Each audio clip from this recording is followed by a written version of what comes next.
السلام عليكم ورحمة الله وبركاته.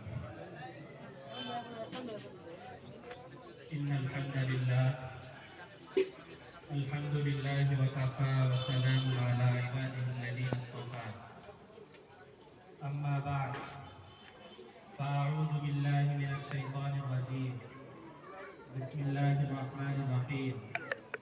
إن هذا القرآن يهدي للتي هي أقوى. وقال رسول الله صلى الله عليه وسلم: خيركم من تعلم القرآن وعلمه، أو كما قال رسول الله صلى الله عليه وسلم. اللهم صل على محمد وعلى آل محمد كما صليت على إبراهيم وعلى آل إبراهيم إنك حميد مجيد. اللهم بارك على محمد وعلى آل محمد كما باركت على إبراهيم وعلى آل إبراهيم إنك حميد مجيد. الحمد لله الحمد لله الحمد لله. মুআজ্জাজ ও মুহতারাম দিন দরদি মুসলিম ভাইরা আমার, আল্লাহ তাআলার অশেষ শুকরিয়া আদায় করি যে আল্লাহ পাক আমাদেরকে এক দ্বীনি মাদ্রাসায়, কওমি মাদ্রাসায় কোরআনের নিসবতে, দ্বীনি মাহফিলের নিসবতে আসার বসার তৌফিক দান করেছেন। আলহামদুলিল্লাহ। ইনশাআল্লাহ হক্কানি ওলামায়ে কেরাম, বড় বড় ওলামায়ে কেরাম বসে আছেন। আর আমি তো সবসময় আপনাদের সামনে মসজিদে কথা বলি, এজন্য আমি লম্বা কোনো কথা বলবো না, এক দুইটি কথা বলবো। এরপরে আমাদের মুফতি রেজাউল সাহেব হুজুর বসা আছেন, হুজুর ইনশাআল্লাহ আসল কথা বলবেন, বয়ান করবেন। আমাকে বলা হয়েছে যে এখানে যারা আছেন তারা অধিকাংশই এই মাদ্রাসার ছাত্রদের অভিভাবক, অর্থাৎ আপনাদের ভাই বেরাদার বাচ্চা কাচ্চারাই এই মাদ্রাসায় পড়াশোনা করে। তাই সেই সম্পর্কে আপনাদের সামনে কয়েকটি কথা বলার জন্য আমি অল্প কয়েক মিনিটের মধ্যে দুই তিনটা কথা বলে কথা শেষ করে দিচ্ছি। একটু মনোযোগ দিয়ে আমরা সবাই শোনার চেষ্টা করব, পারবো না ইনশাআল্লাহ?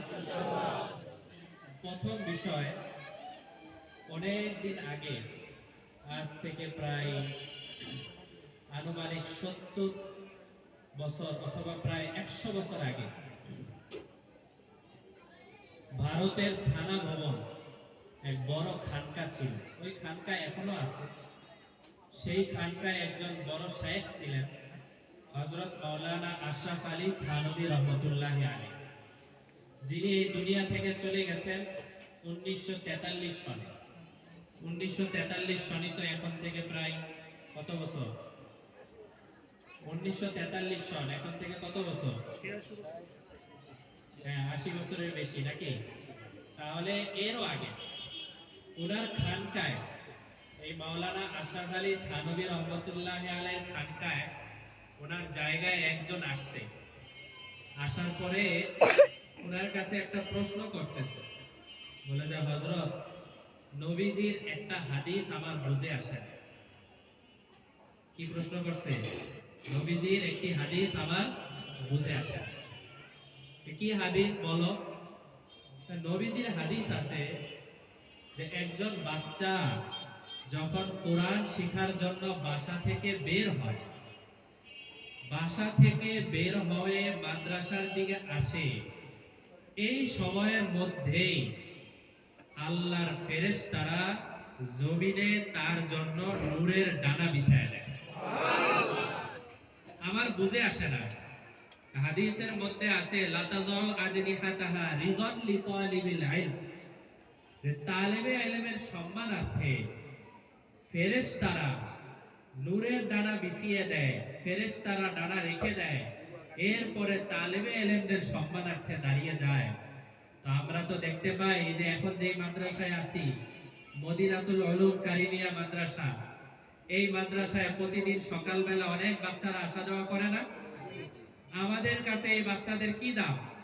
দেখলে আমরা ভালো মতো কথাও বলি না, দেখলে সালাম দিলে অনেক সময় সালামের উত্তরও নেই না, বা আমাদের কাছে স্বাভাবিক বাচ্চার মতোই। কিন্তু এই বাচ্চাগুলো প্রতিদিন সকালবেলা আসে, সন্ধ্যার সময় বাসায় যায়, প্রত্যেকটা সময়ে তাদের সম্মানার্থে ফেরেশতারা নূরের ডানা বিছিয়ে দেয়। তো ওই লোক থানবী রহমতুল্লাহ আলাইহির কাছে এসে প্রশ্ন করে, হযরত, এই ছেলেটা কোরআন শরীফ এখনো ভালো করে পড়তে পারে না, এই ছেলেটা এখনো হাফেজে কোরআন হয় নাই, এই ছেলেটা এখনো মাওলানা হয় নাই, মুফতি হয় নাই, এই ছেলেটা তো একেবারেই অবুঝ। যে ছেলেটা একেবারেই অবুঝ ছেলে, এই ছেলেটার জন্য ফেরেশতারা আলাদাভাবে ডানা বিছিয়ে দেয়। এই লোকের ব্যাপারে, এই বাচ্চাদের ব্যাপারে স্বয়ং আল্লাহর রাসূল বলেন, এরা হলো এত সম্মানিত, মনে হয় যেন এরা আল্লাহর পরিবারের সদস্য। আল্লাহ তাআলার তো কোনো পরিবার নাই, কিন্তু আমরা পরিবার বললে একটু ভালো করে বুঝি। হুম আহলুল কোরআন হুম আহলুল্লাহ, আমরা পরিবার বললে একটু ভালো করে বুঝি। এই জন্য উদাহরণ দিয়ে বোঝানো হয়েছে আল্লাহ তাআলার পরিবারের সদস্য। পরিবারের সদস্যরা যেমন আপন হয়, এই বাচ্চারা আল্লাহ তাআলার তেমন আপন। তো উনি প্রশ্ন করেন, এই বাচ্চাদের এমন কি গুণ আছে যে গুণের কারণে তার জন্য ফেরেশতারা ডানা বিছিয়ে দেয়? এই বাচ্চাদের এমন কি গুণ আছে যে গুণের কারণে আল্লাহর পরিবারের সদস্য হয়ে গেছে? হযরত থানবী রহমতুল্লাহ আলাইহি চিন্তা করলেন, এই মানুষটাকে যদি এক কথায় উত্তর দিয়ে দিই তাহলে মনে হয় সে বুঝতে নাও পারে। এই জন্য তাকে বোঝানোর জন্য একটা কথা বললেন। কি কথা? থানবী রহমতুল্লাহ আলাইহি তাকে বললেন, আপনাকে একটা প্রশ্ন করি। কি প্রশ্ন? বাংলাদেশে অথবা ওই দেশের অনুযায়ী ভারতে, আমাদের দেশে যদি কোনো মানুষ সেনাবাহিনীতে ইন্টারভিউ দেয়, সেনাবাহিনীতে ইন্টারভিউ দেওয়ার পরে এরপরে সরকার বাছাই করতে করতে করতে করতে তাকে নিয়োগ দিয়ে দেয় যে ঠিক আছে, তোমাকে আমাদের দেশের সেনাবাহিনীর মধ্যে চাকরি দেওয়া হলো। এই চাকরি দেওয়ার সাথে সাথে কি সে গুলি করতে পারে? শত্রুর সাথে মোকাবেলা করতে পারে? চাকরি দেওয়ার সাথে সাথে কি সে দৌড়াদৌড়ি করতে পারে? চাকরি দেওয়ার সাথে সাথে কি সে সেনাবাহিনীর যত কাজ আছে